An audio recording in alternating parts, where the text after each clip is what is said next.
Mano, conta um pouquinho pra gente como foi essas suas idas pra fora do país pregar. Você foi pra África. Qual é a diferença do evangelho, da cultura, da ideologia, do tratamento, até da mensagem pregada nesse continente africano? Olha, eu fui para Angola graças ao meu grande amigo. Quero mandar um abraço aqui, um cara sensacional, fantástico, uma das pessoas mais coerentes, contundentes, uma referência para mim que é o Alex, Alex. Pastor Alex Silva. O Alex, Era pra estar aqui, né? ele tem uma nobreza de caráter inenarrável. O Ele é Alex, top. ele tá na lista dos seres humanos mais sensacionais que eu conheço. Um amigo virtuosíssimo, muito leal. E o Alex era uma figura pública muito famosa em Angola. Ele não gosta de falar porque ele também é uma pessoa muito humilde, muito simples. Mas o Alex foi para Angola a convite da mulher do presidente. Um dos ministros do governo angolano, junto com a esposa deles, acharam um DVD no camelódromo do Rio de Janeiro, aqui em São Paulo. Para quem não sabe, aqui na Conde Sarjetos, aqui perto, chegou uma época que os DVDs do Alex vendiam mais do que o do Marco Feliciano.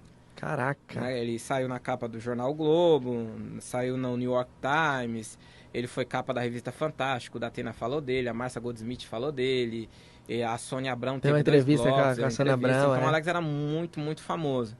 E aí, o que chamava atenção não era uma criança que pregava, mas era a consistência no que ele falava, a capacidade, a clareza de desenvolver um raciocínio para a idade que ele tinha. O Alex era muito consistente. E o Alex foi para Angola com esse status, tá? O vídeo aí no YouTube. Ele realizou uma das maiores conferências de Angola, do país, que um líder religioso já realizou. Ele conseguiu fechar um estádio de futebol. E aí as igrejas se uniram para essa conferência no Dia Internacional da Criança. Foi muito interessante. E ele chegou no Brasil e falou: Felipe, olha, fui para Angola, eu quero te levar para lá. E aí no ano de 2011 ele me levou a primeira vez. E ele falou assim: Felipe, olha, é o seguinte, você vai se identificar lá porque por duas coisas, né? A percepção de fé do angolano de um modo geral, e eu posso dizer do africano, é uma percepção de fé muito cristocêntrica. E aí eles gostam de uma palavra inteligente. Então o pregador que chega lá na bravata, no grito, no gogó, no agito, olha o anjo, pega aí a asa, vai varão, toma aqui, olha o fogo, olha o chicote estralando, não cola. Porque eles têm essa percepção que eu corroboro também, de que quando acontece um insight, aí eu me manifesto. A minha reação Exato. pentecostal, ela acontece quando eu Ela é compreendo. inteligente. Exatamente. Se você falou algo, por exemplo, vou até abrir um parênteses aqui. Antes, eu tinha uma percepção sobre avivamento e não avivamento. Igreja avivada, igreja não avivada, muito tacanha. Era muito pequena. Por exemplo, eu ia numa igreja e pregava um sermão. E acontecia uma cartaz espiritual, emocional muito forte. Aquele feedback do povo que todo pregador pentecostal gosta, né? Da glória, levanta a mão e aquela coisa bacana. Eu pegava o mesmo sermão, com a mesma performance de oratória, de aplicação bíblica, e pregava em outra igreja. E eu percebia que não havia essa cartaz. Isso eu estou falando de Brasil. E eu fui tentar entender. Na minha visão simplista, eu determinava que uma igreja era fria e a outra não.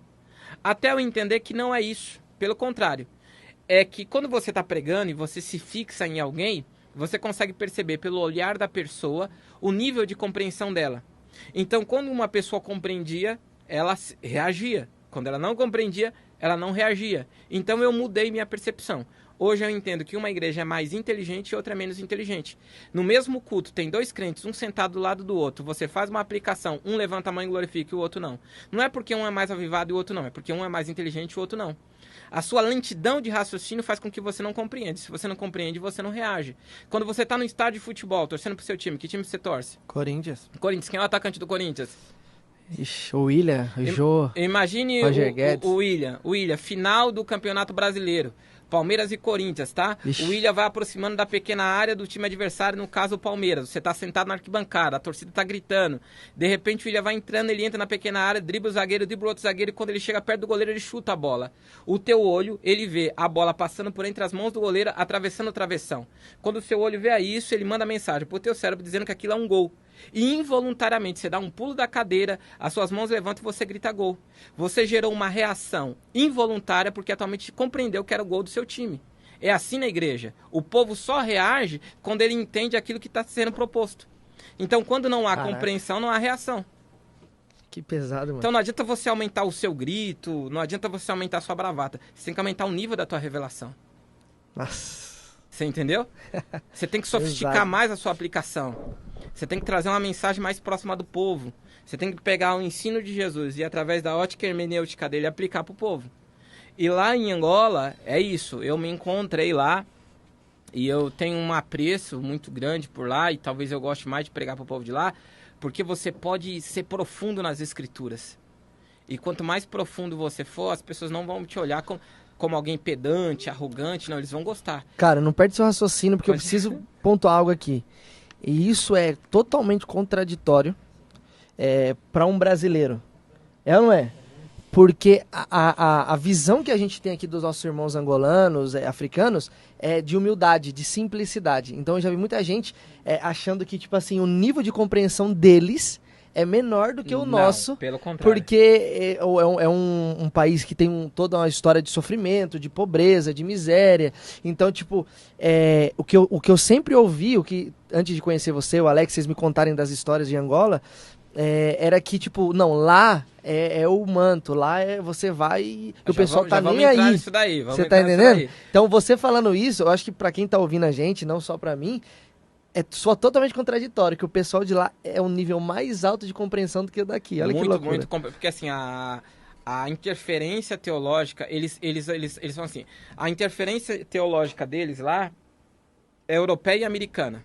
Mensagem aplicativa, por exemplo, vamos pegar aqui Billy Graham. Olha as mensagens do reverendo Billy Graham, teólogo, correto? Mas as mensagens eram aplicativas, as 3 verdades da cruz, 5 formas de você salvar a tua alma. Então as mensagens eram aplicativas. As nossas mensagens aqui, elas são mais expositivas. Porque a concentração, talvez, da percepção do público no Brasil seja mais no orador do que propriamente no conteúdo. Lá não. A percepção lá é mais do conteúdo do que do orador. Então nós temos exemplos aqui do nível da qualidade dos pregadores. Um grande amigo nosso, tem que trazer aqui, Elídio Boaventura. Está fazendo muito sucesso aqui no Brasil. Pode ver, ele é diferente de todo pregador brasileiro. E ele vem da escola de um outro amigo meu, que é o pastor Sadraque Lufkenza, profundo. Que o pastor Sadraque vem de outra escola, de um outro pregador mais profundo, que é o pastor Jorge Batista, um dos maiores teólogos lá de Angola. Posso dar outros nomes aqui, pastor Ismael Sebastião, falei hoje de manhã com a esposa dele, pastora Glória, pastor de uma das maiores igrejas lá de Angola, que vem da escola, que posso dizer assim, do Noel Jones, um dos maiores pregadores americanos, que vem da escola do T.D. Jakes. Só você pegar na internet o nível deles. Tem um outro pastor também, que ele tem uma referência muito forte da Nigéria, está fazendo muito sucesso no Brasil, que é o pastor Rosário Neto.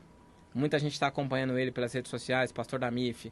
Então eles têm uma qualidade muito boa. E aí eu posso trazer outros nomes. Você vai ter agora o falecido em memória, que é o pastor Tib Joshua, um dos maiores conferencistas de milagres da Nigéria. Um cara sensacional. Você vai ter aí outros pastores lá do lado sul, porque para quem não sabe, a África é um continente com 54 países, né? Dos quais 6 são ilhas e o resto é continental. São, se não me falha a memória, 4 línguas predominantes, fora incontáveis dialetos. Você vai ter o francês, 8 países de língua portuguesa, você vai ter os países de colonização inglesa e alguns países assim que tem a língua espanhola. Mas o continente, ele é muito vasto, né? E há uma manifestação... Muitos povos, né? Multipovos. Há um dinamismo no evangelho africano que eu gosto. Que eles são muito devotos. Eles são intensos. O africano, por si só, ele é intenso, né? A ginga, a dança, a timbalada... e a forma também de eles venerarem ao Deus vivo, todo-poderoso, é uma forma muito intensa, né? Não há tanta dogmática como há aqui no Brasil, esse pragmatismo. Aqui no Brasil, a instituição, ela cria tanto pragmatismo que o contato com Deus ele fica truncado. Lá não. Lá há uma fé mais prática, né? O bem e o mal está muito delineado e não há necessidade de tantos detalhes entre o caminho. Ou você é de Deus, ou você é do diabo. Entendeu? Perfeito. É bem prático. Bem prático. Eu lembro que o primeiro culto lá começava às 5, 6 horas da manhã. Eu introduzi, na minha primeira mensagem, uma mensagem que eu tenho do Salmo 146. Introduzi. Deu 30 minutos. Era uma loucura. Eles amam a aplicação. Então eu introduzi, trazendo aquele conteúdo, e eu até fui tentado a simplificar o meu discurso, porque eu tinha essa percepção, né? Que são pessoas simples, nada. E quanto mais eu espremia a revelação no nível alto, eles gostavam. Pastor, sobe o nível, sobe o nível, sobe o nível. E a reação pentecostal, que é isso que nós, os pregadores aqui no Brasil, gostava, ela não vinha do grito. Ela vinha, você trazia uma revelação profunda, eles reagiam num nível apoteótico, com base na compreensão da revelação da palavra. O entusiasmo ali de te ouvir. Se você quer respeitar um angolano enquanto você está pregando, esvazia mais a sua performance e traz mais conteúdo bíblico. Ele vai se sentir respeitado.